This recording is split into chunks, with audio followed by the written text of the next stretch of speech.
Onwettige mynbedrywighede het die ekonomie verlede jaar sowat 60 miljard rand gekos.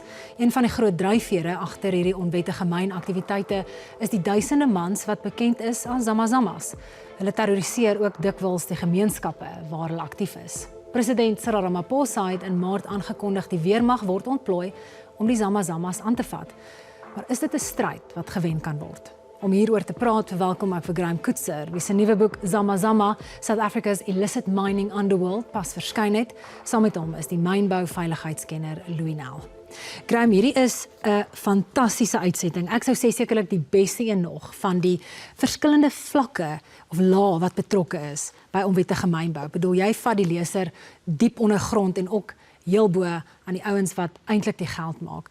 Sou jy sê in die jare, miskien wil ek amper sê dekades wat jy hieroor verslag doen, het hierdie probleem, hierdie krisis net al erger, net al groter geword? Lorenzo, ja, definitief. Ek dink dit is 'n probleem wat groter en groter word en ek dink dit is nie ordentlik aangespreek soos wat dit begin groei het oor die jare nie. En ek dink ons sit nou in 'n tydperk waar georganiseerde misdaadgroepe beheer geneem het, amper 'n gap in die mark gesien het en beheer geneem het oor onwettige mynbedrywighede en miljoene rande daarmee maak. Louis, die teenwoordigheid van die polisie, ook in sommige dele van Gauteng die weermag, het dit enige verskil gemaak? Nee. Die tipe operasies waarmee hulle nou besig is omtrent minder as 5% van hoe om die probleem aan te spreek. 'n ding wat die mense nie besef nie, onwettige mynbou is deel van ons samelewing. Dis deel van die ekonomie. Ons gaan dit nie meer gestop kry nie. Dis 'n bedryf, dis 'n ekostelsel op sigself. Dit gee vir duisende mense werk. So ons gaan dit nie gestop kry nie. Die geheim gaan nou daarin wees hoe ons dit bestuur. Graham, op daai punt, jy weet, jy praat in jou boek van die wapens wat betrokke is, die karakters. In sommige gevalle gee van hierdie groepe vir jou toegang. Louis sê nou, dis iets wat nie gestop gaan word nie, dat die probleem te groot geword het. Voel hierdie mense, as jy ook met hulle praat, jy skryf daar in die boek, voel hulle asof hulle onaantastbaar is? Ek dink hulle sien dit so. Dit is 'n ongelooflike ding om al klaar, 'n ongelooflike moeilike probleem om te probeer polisieer in die eerste plek. Maar die groepe wat nou betrokke is en wat regtig sterk staan daar, gaan regtig aan asof hulle untouchable is. En ek weet nie hoe mense dit gaan hoe dit gaan aangespreek word nie. Daar is al in die verlede met diamante byvoorbeeld, want waar daar ook Mazama en onwettige bedrywighede betrokke is daar probeer om hierdie semi te formaliseer. Maar aan die goudkant van die dinge kan ek nie sien hoe dit sal gebeur, hoe dit sal werk en hoe mense dit veilig sal kan doen nie. Sê jy amper dit is lonend op die oomblik of dat daar te veel belange is. En ek dink eintlik jy maak daai punt in die boek dat dis juis oor die hoeveelheid geld wat betrokke is, dat dit nie geformaliseer of wettig gemaak gaan word nie. Dis die onwettigheid daarvan wat dit so lonend maak. Ek dink daar's te veel mense wat heeltemal te veel geld sal verloor as dit wettig gemaak word. Ek dink ook nie dis moontlik om dit eintlik wettig te doen nie. Daar's geen manier dat dit veilig gedoen kan word nie. Die groot verskil tussen wat die Zamazamas kan doen en wat 'n gelisensieerde myn kan doen. Is daai myn moet sy werkers, moet daai mense veilig hou. Daar's soveel rondom 'n mynbedryf en bedrywigheid waar die Zamas hulle het geen van daai reëls om te volg nie. En hulle kan dit doen soos hulle wil. So vir hulle is dit nog absoluut die moeite werd en hulle maak baie meer geld daai, dink ek. Louis, ons kan terugkom eintlik na die polisie en die weermag, maar waar lê die verantwoordelikheid van die gevestigde maatskappye? Baie van die skagte is gesluit, maar ons weet hoe maklik, want Graham skryf daaroor in die boek, hoe maklik hierdie Zamazamas toegang kry tot hierdie skagte wat gesluit is. Maar wat behoort hierdie maatskappye te doen? Die maatskappye, die mynmaatskappye, het sekerlike wetlike minimumverpligtinge wat hulle doen. En meeste van hulle kom dit na. Dit is so. Maar as gevolg van ekonomiese besluite, misbruik van die wette, likwidasies, daai klas goed, skuif hulle die verantwoordelikheid af en dit skep geleenthede vir onwettige mynbedrywighede. Die groter mynmaatskappye in Suid-Afrika het 'n redelike verantwoordelikheid en hulle doen wat minimum van hulle vereis word binne die wet. Die groot uitdaging lê egter as 'n myn gesluit het, wie vat dan die verantwoordelikheid? Wie is aanspreeklik? Volgens die wet is dan bepalend wie is aanspreeklik en wie is verantwoordelik, maar word dit werklik toegepas? Dis die oop vraag.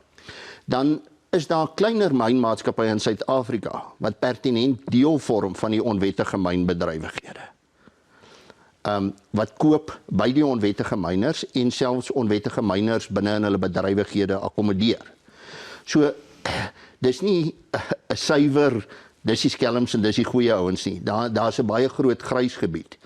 En dit wissel ook, Graeme praat hoofsaaklik oor die goudbedryf.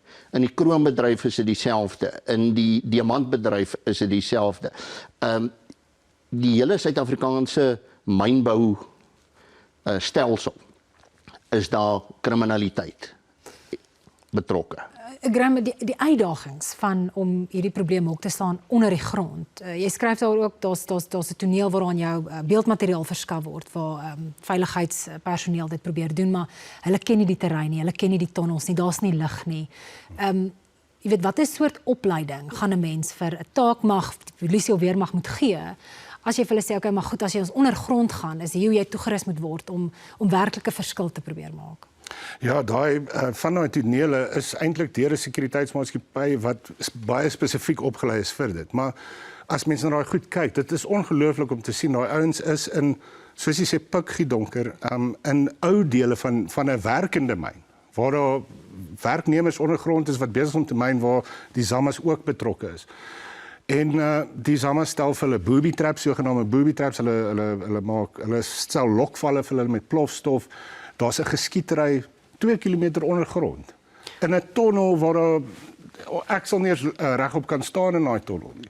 Daar's nêrens om weg te kruip nie. So dit is 'n ongelooflike moeilike situasie. En sover ek weet is daar baie min mense, veral in ons polisie en in die weermag, wat gaan daai tipe van situasies kan hanteer. Louis, gaan 'n mens hierdie probleem, hierdie krisis onder die grond kan aanspreek sonder bloedvergieting? My siening persoonlik, dis 'n mors van tyd om hulle ondergrond te probeer aanspreek. Wat 'n mens wel kan doen, is jy met jou werkende dele, waarin jou mense is, moet jy beveilig, 100%. Maar om hulle te probeer ondergrond uitjaag als jy gaan tweede kom daar. Die geheim gaan wees om hulle uit te hou. Die proses wat die polisie by Stilfontein gevolg het, was 'n tipe proses wat hulle gevolg het, wat relatief daar was sukses daarin. Ook baie sterftes. Ja, Hulle is van kos en water berou. Maar 'n ou moet ook in ag neem, 'n onwettige myner wat die besluit neem om daaronder te gaan werk, aanvaar die risiko's waaronder gaan werk. So die gewig ongelukkig in Suid-Afrika na menseregte toe tel meer as die gewig na geregtigheid en die bekamping van misdaad toe. En dis een van die probleme wat moet aangespreek. Maar ondergrond, en Graeme het dit nou mooi verduidelik. As jy in 'n tonnel afgaan, jy kan 100 ouens daar afstuur. Daar's net 2 wat vorentoe kan skiet. Die res is nutteloos agter jou. Graeme, ek bedoel, ons praat oor hoe ver menseregte strek, jy weet, maar hoe ver strek die gemeenskappe of inwoners van gemeenskappe se regte? Ek en jy het onlangs saam vir Carte Blanche Glenhawie besoek, 'n gemeenskap, 'n klein dorpie wat geterroriseer word deur hierdie Zamas. En is dit meestal buitelanders? Dit is baie keer groot groepe buitelanders wat betrokke is. Daar is wel net soveel Suid-Afrikaners, maar ek bedoel by die Stilfontein geval was meeste van daai mense wat lewend en dood opgebring is, was buitelanders gewees. So dit is 'n ongelooflike moeilike situasie. En baie van daai mense, en hier's waar ek altyd sukkel met die Zama stories op 'n persoonlike vlak, is dat aan die een kant is dit die ongelooflike kriminaliteit, daar's baie violence, dit is rof. Maar aan die ander kant was ek ook al in gemeenskappe langs Stilfontein in gebiede waar die Zamas die enigste inkomste is vir 'n hele gemeenskap. Daar is nie werk nie, daar is nie kos nie. Ons het met 'n ma gepraat wie se seun heel waarskynlik oorlede is ondergrond in Stilfontein. Hy's nog nooit gevind van 2024 af, dink ek nie. En hy het ondergegaan want hy kon nie werk kry nie. So dit is daai sosio-ekonomiese probleme waar daai mense mee sit, maar wat nou gebeur is hy is nie net hy en sy vriende wat afgegaan het, was nie een of twee ouens wat net gaan werk soek het nie. Hulle word uitgebuit en gebruik deur georganiseerde misdaad kartels. Ek wil net laasens vra op daai Graham. Ek bedoel ons praat van die ondergrondprentjie, maar wanneer daai goud opgebring word, ek bedoel jy maak die punt baie duidelik, polisie is baie keer betrokke. Maar sal Suid-Afrikaners regop sit as hulle moet weet watter hoë profiel mense in die samelewing betrokke hierby is om die goud te was en die stelsel in te kry. Absoluut so. Ek dink wanneer dit op daai hoë vlakke kom, praat mense van honderde miljoene en selfs biljoene rande se geld wat waar goud gebruik word gewoonlik om geld te was, so met ander woorde om geld wat ek van 'n misdaad af gemaak het in die wettige stelsel in te kry. En dit kan enigiemand wees. Dis hoë profiel white collar tipe mense wat elke dag tussen ons in die gemeenskap rondloop. Dis groot besigheidsmense, dit is politici, dit is you name it.